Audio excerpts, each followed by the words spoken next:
നമസ്കാരം. ശശി തരൂരിനെ കുറിച്ചിട്ടുള്ള അഭിപ്രായം ഓരോ ദിവസം കഴിയുന്തോറും യഥാർത്ഥത്തിൽ കൂടിക്കൂടി വരികയാണ്.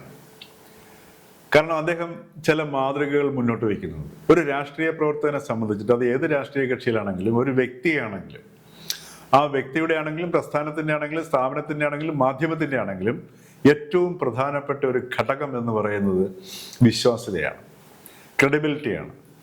ആ വ്യക്തിയുടെ വാക്കുകൾക്കുള്ള ക്രെഡിബിലിറ്റി, ആ വ്യക്തിയുടെ നിലപാടുകൾക്കുള്ള ക്രെഡിബിലിറ്റി, ആ നിലപാടുകളും അല്ലെങ്കിൽ ആ വിശ്വാസ്യതയും തൻ്റെ വ്യക്തിപരമായ താല്പര്യത്തോട് ചേർത്ത് വച്ചിട്ടല്ല, മറിച്ച് ഒരു വിശാലമായ തലത്തിലാണ്, അല്ലെങ്കിൽ വളരെ നിഷ്പക്ഷമായിട്ടാണ് ആ ഒരു ക്രെഡിബിലിറ്റി, അതല്ലെങ്കിൽ ആ ഒരു വിശ്വാസ്യത നിലനിർത്തുക എന്നുള്ളൊരു ബോധ്യം ജനങ്ങളിലേക്ക് വരണം. അത് വരുന്നത് ആ വ്യക്തിയുടെ സംഭാഷണങ്ങളിലൂടെയും ഓരോ സന്ദർഭങ്ങളിൽ എടുക്കുന്ന നിലപാടുകളിലൂടെയുമാണ് വരുന്നത്. ഇപ്പം ശശി തരൂർ അദ്ദേഹത്തിന് BJP-യിലേക്ക് പോകാൻ തയ്യാറാവണമെങ്കിൽ രണ്ട് കൈയല്ല, എല്ലാ കൈകളും കൊടുത്തു വേണേൽ അദ്ദേഹത്തിനെ കൊണ്ടുപോകും. അദ്ദേഹത്തിന് ഈ വർഷങ്ങളായിട്ട് തന്നെ ഈ BJP അദ്ദേഹത്തെ ഇങ്ങനെ വലവീശി പിടിക്കാൻ ശ്രമിക്കുകയും ചെയ്യുന്നുണ്ട്. അതൊക്കെ വേറെ കാര്യം. അദ്ദേഹം നാളെ ഇനി പോകുമോ ഇല്ലയോ അതും നമുക്ക് പറയാൻ പറ്റത്തില്ല. പക്ഷേ ഇതുവരെയുള്ള ശശി തരൂരിൻ്റെ ആ ഒരു നിലപാട് എങ്ങനെയായിരിക്കണം ഒരു രാഷ്ട്രീയ പ്രവർത്തകൻ, ഒരു രാഷ്ട്രീയ നേതാവ്, വിശേഷിച്ചും ഈ മാറുന്ന കാലഘട്ടം എന്ന് പറയുന്നത് വളരെ നമ്മൾ മുമ്പോട്ട് പോകുന്നതോറും സമൂഹം പരിഷ്കൃതമായി വരണം. കാരണം രാഷ്ട്രീയത്തിനകത്ത് നമുക്ക് തെറ്റുകൾ ചൂണ്ടിക്കാട്ടാം, അതേപോലെ തന്നെ വീഴ്ചകളും ചൂണ്ടിക്കാട്ടാം. എന്നാൽ ഏതെങ്കിലും ഭരണത്തിലിരിക്കുന്ന വ്യക്തിയോടുള്ള വിദ്വേഷം ആയിരിക്കണം ഒരു പ്രതിപക്ഷത്തിൻ്റെ ഊർജം മുഴുവൻ എന്ന് കാണുന്നിടത്ത് ജനാധിപത്യ സംവിധാനം പരാജയപ്പെടുകയാണ് ചെയ്യുന്നത്. വീഴ്ചകൾ ചൂണ്ടിക്കാട്ടുക, ഒരു മറുവശവും കൂടെ ചൂണ്ടിക്കാട്ടുക, അതുകൊണ്ടാണ് പ്രതിപക്ഷം എന്ന് പറയുന്നത്. ഒപ്പോസിഷൻ എന്ന വാക്കിൻ്റെ പരിഭാഷയല്ല പ്രതിപക്ഷം എന്ന് പറയുന്നത്. ആ പ്രതിപക്ഷം എന്ന് പറയുന്നത് മറ്റൊരു കാഴ്ചയാണ് സൂചിപ്പിക്കുന്നത്. അല്ലാതെ പറയുന്നതിനെ എന്തിനേയും എതിർക്കുക. ഇപ്പൊ നമ്മളെല്ലാത്തിൻ്റെയും ഈ ഇംഗ്ലീഷ് പരിഭാഷയിലൂടെയാണ് കാര്യങ്ങൾ മനസ്സിലാക്കുന്നത്. ഒപ്പോസിഷൻ പാർട്ടീസ് എന്ന് പറഞ്ഞു കഴിഞ്ഞാൽ നമ്മളതിനെ പ്രതിപക്ഷം എന്ന് പറയുന്നു.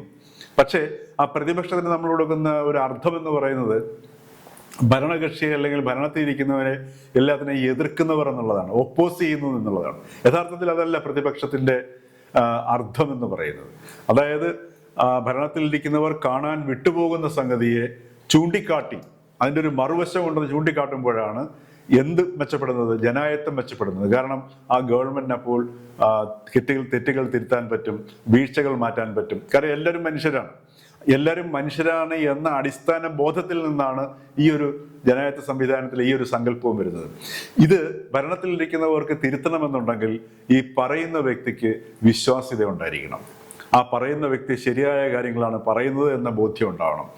ഈ വ്യക്തി പറയുന്നത് ശരിയാണ് എന്ന ബോധ്യമുണ്ടെങ്കിൽ ജനങ്ങളും അത് വിശ്വസിക്കുന്നു, ജനങ്ങളും അങ്ങനെ തന്നെ കരുതും എന്ന് ഭരണത്തിലിരിക്കുന്നവർക്ക് അറിയാൻ കഴിയും. അപ്പോൾ ജനങ്ങളെ മാനിക്കേണ്ട അവസ്ഥ ഒരു ഭരണത്തിലിരിക്കുന്ന ഭരണകൂടത്തിനും ഭരണാധികാരിക്കും കൈവരും. അപ്പോഴാണ് ഇവിടെ ഒരു കറക്ഷൻ അല്ലെങ്കിൽ ആ ഒരു മാറ്റത്തിന് ഭരണകൂടം തയ്യാറാവുന്നതും അതിൻ്റെ ഫലം ജനങ്ങൾക്ക് ലഭ്യമാവുന്നതും. ഇപ്പം ഇവിടെ നോക്കുക, രാഹുൽ ഗാന്ധി ഒരു സിംഗിൾ പോയിന്റ് അജണ്ടയിലൂടെയാണ് നീങ്ങുന്നത്, മോദി വിരോധം. അതാലോചിച്ചു, അദ്ദേഹത്തിന്റെ മനസ്സിൽ ഇന്ത്യൻ ജനതയല്ല, അദ്ദേഹം ഭരണഘടന എടുത്ത് ഉയർത്തിപ്പിടിക്കുന്നുണ്ട്. ജനായത്വത്തിന്റെ ചില മര്യാദകൾ അദ്ദേഹം അല്ലെങ്കിൽ ഉയർത്തിപ്പിടിക്കുന്നു എന്ന് പറഞ്ഞുകൊണ്ടാണ് അതെടുത്ത് ഭരണഘടന ഉയർത്തിപ്പിടിക്കുന്നത്. പക്ഷേ ജനായത്വത്തിന്റെ ലക്ഷ്യമെന്ന് പറയുന്നത് ജനങ്ങളായിരിക്കണം. അവിടെ വീഴ്ചകളുണ്ടെങ്കിൽ ചൂണ്ടിക്കാട്ടുക തന്നെയാണ്. അതിൻ്റെ ഒരു ഉദാഹരണമാണ് ഇപ്പോൾ ശശി തരൂരിൻ്റെ ഏറ്റവും ഒടുവിലത്തെ പ്രസ്ഥാനം വന്നിരിക്കുന്നത്. അദ്ദേഹത്തിനെതിരെ കോൺഗ്രസിൻ്റെ നിലപാടുകൾക്ക് വിരുദ്ധമായ നിലപാടുകൾ, പഹൽഗാം ആക്രമണത്തിന് ശേഷം ഇങ്ങോട്ടുണ്ടായ സംഭവങ്ങളെല്ലാം നമുക്കറിയാവുന്നതാണ്. പക്ഷെ അദ്ദേഹം കഴിഞ്ഞ ദിവസം നെഹ്റുവിൻ്റെ ഒരു വാക്ക് ഉദ്ധരിച്ചു പറയുന്നു,